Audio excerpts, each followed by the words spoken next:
All right, guys, welcome back to another edition of the Call Up Podcast. You already know the premise of the show where we take a talent, we call them up, and we get to know them a little bit more. But before we get into my next guest, I just want to do a little bit of housekeeping and say that this episode is sponsored by Ringside Collectibles, your number one source for wrestling figures. Use the code word the call up to save 10% this holiday season and every single holiday moving forward. And without further ado, let's get into my next guest. Since jumping on the scene in 2018, she has made a big impact in so many ways by uplifting and breaking down the walls for her Vietnamese community. She is known as the Hellbent Vixen. She is your current reigning, defending PCW Ultra, big time wrestling, Arizona Wrestling Federation, and new tradition Lucha Libre champion. Let's give it up for the one, the only Viva Vixen. Viva Van. Sorry about that. I don't know where No Vixen worries. came I from. like that. Viva Vixen kind of sounds good too. where did Thank the you where for did the, where having did the me. name come from? Viva Van or Yeah, Vixen? no, Viva Van. Let's go. So, Viva, my original wrestling name was supposed to be Via Van, taking VI at the beginning of my real name, Victoria, and YA at the end, Mm-hmm. Via. But Van is my Vietnamese name. Mm-hmm. But when I went with Via Van, no one Right. got it. And I think it was in training when people started chanting my name in training just to help me get used to my ring name. Everyone was chanting Viva, Viva, Viva instead of Via. And I was like, you know what? I kind of like that better. So Viva Van. Oh, there you go. That you know what, and that makes pretty much good sense. Listening to the people goes a Mm-hmm. long way. Yeah. So there's so many talent that goes around, and they said that there's always a little bit of them in their character. So how much of Victoria do we have in your character in Ring? I'm me. In the ring, I am me. I am 100% a metalhead.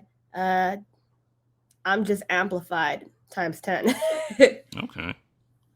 So looking back, I do my research on everybody that comes on the show, and there was something very interesting that I seen, right? And just to see how you balance this out. So you was in college, you finished college, but at the same time you was training to become a pro wrestler. How hard was that to balance both? It was extremely difficult. Hmm. And I think I survived off of so much caffeine just to get through the day, like waking up early, uh, going to my classes, and then at night going to training, and then trying to find the time to go to the gym on my own time, because obviously, Hmm. like, you can do wrestling training all you want, but to stay in shape you have to do that on your own time at the gym. Hmm. And then, like, trying to find a job, in the middle of college, it was really hard. But I'm glad it just helped me work harder and helped me stay hungry, and I am hell bent because of that. Were there any times where like you kind of just said to yourself like, "Why am I doing this?" Oh yeah.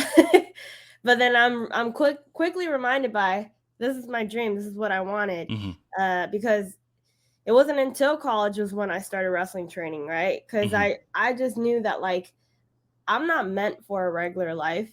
Right. I don't want to be. I was studying accounting at the time, and I'm like, I don't think I would be happy with being an accountant. So I'm just gonna give this a shot. I'm still gonna finish school, still gonna do what I gotta do and to have a backup plan, but I'm gonna go after my dreams. So I don't regret it.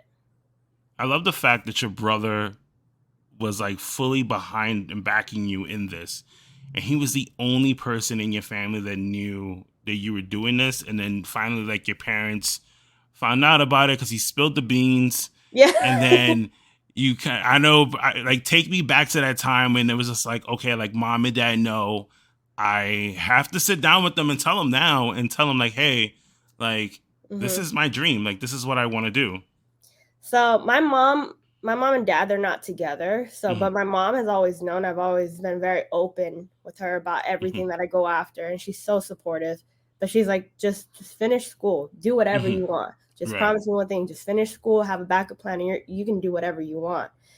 My dad, on the other hand, I wasn't close to him growing up. He wasn't in my life, but he is always like, if he were to be in my life, I know that he'd be like a strict parent. So I didn't know how to share that information to him. So my brother, he's my half brother. We have the same dad, different mom, but he's lived with my dad his whole life, and he tells me how strict my dad is, and I was like, well, I guess it's not a good idea for me to tell him I'm going after wrestling, so don't tell him. But yeah, I think it took like 2 years until my brother's like, I can't keep the secret anymore. You're so good in the ring. I want to share it with everybody. Oh my god! Have they come to any of your shows yet? My mom Okay. has, and every time she's like, "Are you okay?" Like, I'm like, "Okay, you're not coming to any more wrestling shows," because she's just so worried the whole time. Oh my god! Has she ever tried to like jump out of the crowd and try to help you anyway? Because I've seen parents do that where like, Really? yeah, I've been to indie shows. I guess like this is the first time a parent has seen their child in the ring, and you can see like the fear in their eye, and they kind of just like they don't know whether to stand there or yell or like That's so throw crazy. something. So your mom has never done that, thank God. No, I think my mom knows better. Like, Uh-huh. she knows like, just this is her work. This is what she's doing. I can't intervene in any way. So she's good at just staying back. But I do know she's always like worried. Like, I can't bring her to any show because she'll just keep asking, "Are you okay? Are you okay? Are you Right. sure? You just, it's just I can't with her."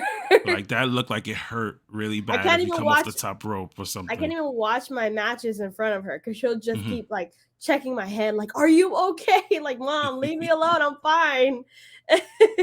Oh my god! So the top of the show, I listed all the championships that you currently hold at the moment right now.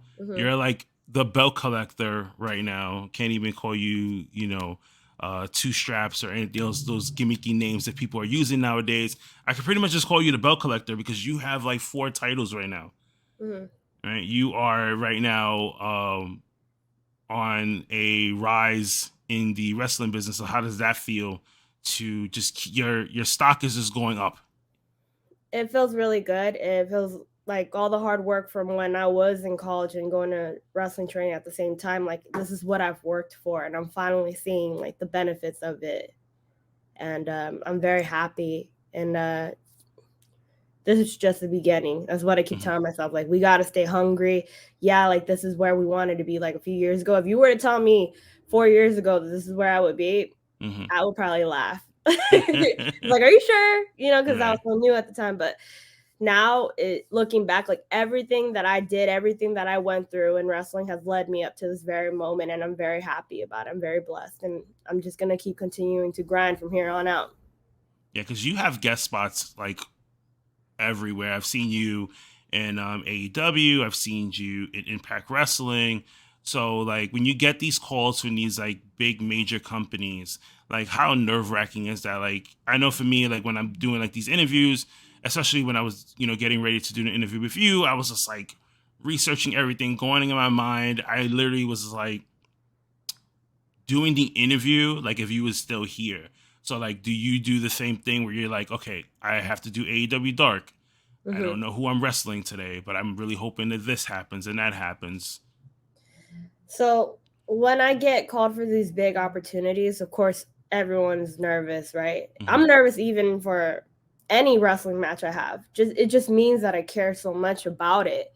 But what I do to prepare for it is I just kind of like remind myself, stay calm. You've done this before. You can get through it, and just show them what you got. Right.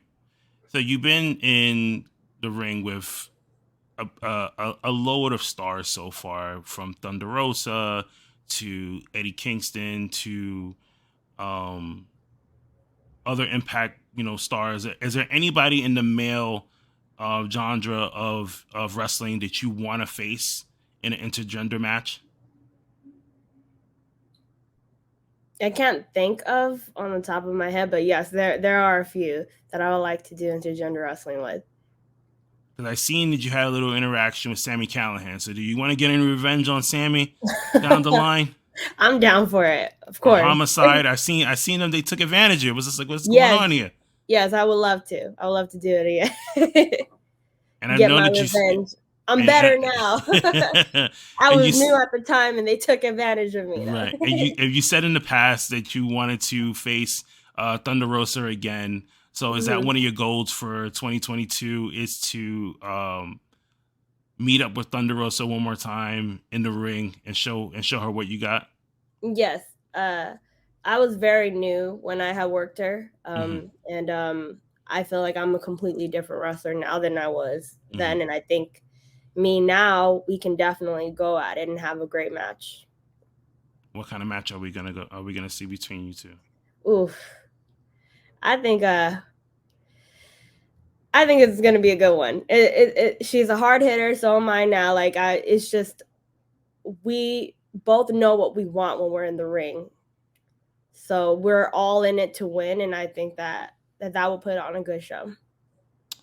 So my last question before we get to our game at the end of this show, Hmm. you said way back in an interview that you wish you had more Vietnamese people to look up to in the wrestling business, or Hmm. just to like guide you or where you're trying to go now.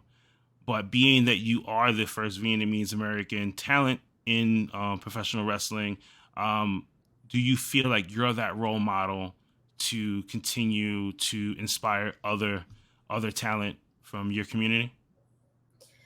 When I first found out that I was the first Vietnamese American woman that's doing pro wrestling right now, I didn't know. I was shocked to hear that. I just thought you never think that you're the first one to do anything. You think that there's Hmm. already someone out there doing it. And at the time, I don't think that I'm breaking barriers until people are reminding me of it. Hmm. Kind of like if I have imposter syndrome sometimes. Right. So it isn't until I'm reminded is when I'm like, oh, I am doing this not just for me. I'm doing it for other people like me. Hmm. And I hope to inspire like more people who want to be in the business but are scared to and realize that there is a place for Southeast Asians in pro wrestling, you know? So Yeah, because when I read the story about what you did um, for this wrestling promotion in Vietnam, when I was just like, okay, she tried to get herself booked there. They didn't have a ring. She, instead of just saying, okay, well, you guys don't have a ring, I'll talk to you later. Maybe I'll come back another time when you guys have a ring. You helped them get their first ring, mhm, and by starting a GoFundMe page. mhm. And I thought that was very inspiring, and that's what made me a bigger fan of yours and continue to follow you. Besides your in-ring talent, I always like to, I always like to see what people do outside of the ring. And I said, this girl has a really big heart, and I just was like, I wanted to know more about you, so I just kept digging in, and you kind of get through this rabbit hole of things, and that's why I was just like, I have to speak to you one on one and get to know you. Aw. And I was just like, okay, this she's a really cool person. You have like my support fully 100%. I hope to see you on the East Coast here. You Yes, I know, want to make it out there. Thank you. That is so I another goal of mine in yes. 2022 is to make it out to the East Coast. Well, listen, a lot of things are opening up now. People are traveling back and forth. So, New York City, where I'm from, they have wrestling shows all the time, it seems now here. So, hopefully, That's good. just get on the horn like you did everybody else. Tell them to start booking you. I'll start the campaign here too on the East Coast and make sure that you're here. Yay. So I have a little game that I play, and normally I take this from questions from fans. So when I Mhm. told them that you were coming on the show, people started throwing questions my way. Oh, give And me no, no, do your thing. my laptop. Uh-oh. Gotta charge it real quick. I almost There you go. forgot to charge it. All All right, right, ready? we are back. All right. So these are a bunch of fan questions that people asked me to ask you. Like I said, Mhm. I sorted through these, picked out 4 really good ones, and I said, okay, this is what I'm going to throw at her. So, are you ready to play before you go? I'm ready. Okay, question number 1. What is your go-to song to get you hyped in either the gym or the ring? Well, Into the Ring is Hmm. Loudness Crazy Nights. Sorry, my dogs are really going crazy. No right problem. now. He's a part of the show. And in the gym, I listen to so many different types of music while I'm at the gym because I get tired. I mean, first choice is listening to metal, but I get tired of listening to one genre, so I can't think of like I have a hey, stop it. They're fighting with each other for attention. I'm so sorry about that. It's like my kids. Don't worry about it. I'm used to it. Yeah, but like going into the ring would be my entrance song, which is why I picked it. Loudness, Crazy Nice. It's just like something about it. It's 80s metal music. It just gets me hyped and to go into the ring. Question number 2 is, what makes you smile? What makes me smile? Food. What kind of food? I'm going to do a backup question to that one. My favorite food when I get to eat badly is carne asada fries, which is really big over here in the West Coast. If you ever go to Cali, get yourself some carne asada fries. I don't know if you have that in the East Coast, but no, we don't.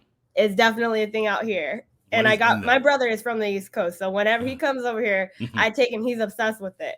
Oh my God, what is in that? It's pretty much fries, carne asada meat. I think they have beans, cheese, with like sour cream, guacamole. If you could get it without any of those, if you don't like any of those, but it's just like a whole combination. That sounds like it's gonna put me to sleep. Yes, food coma. Oh my God, what is your worst travel experience so far? My worst travel experience is when I was supposed to be. I think this is 2019 for the Young Lions Cup. I forgot what year. I think it was 2019. And my flight was delayed 3 times. And then when I finally got on the plane and landed, everyone had took a group photo at the beginning of the show for every like competitor that's supposed to be in the Young Lions Cup. And everyone's like, where's Viva? Like, she's not in this group picture at all. So that was my worst experience. And I literally got picked up from the airplane and I'm changing while I'm on my way to the venue, walked straight there, literally had a few minutes and then got into my match right away. I think that was my worst experience. Wow. Last question that we have is, what is your top 3 go-to snacks? Top 3 go-to snacks. Sour Patch Kids are my favorite. You are a person to my heart right now. When I have to be good and healthy, my go-to would be like Premier Protein. Okay. I drink those a lot. And then my third one probably be Hershey's, almond Hershey's. Okay. Yeah. Not bad of a choice. I'm gonna stick with the Sour Patch Kids myself. I'm a big supporter of that. I'm really anybody that knows me knows that I love Sour Patch Kids. They're so good. Yeah, they are. Sometimes I'll sit there and eat a whole bag and I don't even realize that I ate it. Me too. I did that until you feel it in your mouth. And so you feel that uncomfortable taste in your mouth, and you're like, okay, I think I had way too much. Yeah. You know. Oh man, good. But thank you for stopping in. If people wanted to know more about you, where can they catch you? You guys can find me at Hellbent Vixen on TikTok, IG, Twitter, and Facebook. Yes, if you have not seen her TikToks, they are very funny. I was looking through them, and you know, like sometimes you just go through that rabbit hole of TikTok videos, and you keep liking, and then all of a sudden it's like 20 minutes later, and you're like, I should have logged off a long time ago. Or like they tell you, yeah, you've been scrolling for a while, get off TikTok, and you feel attacked. Like, oh my God. Like, don't tell me what to do. Well, man, but Viva, thank you so much for coming on the show. I look forward to seeing you once again on TV and in all your other matches online where I normally get to catch them. And here's to 2022 that we get to see you on the East Coast. Yes. Thank you for having me. No problem. Guys, thank you for tuning into another edition of the Call Up Podcast. I'm your host, Kenny. Once again, as always, take care and be safe.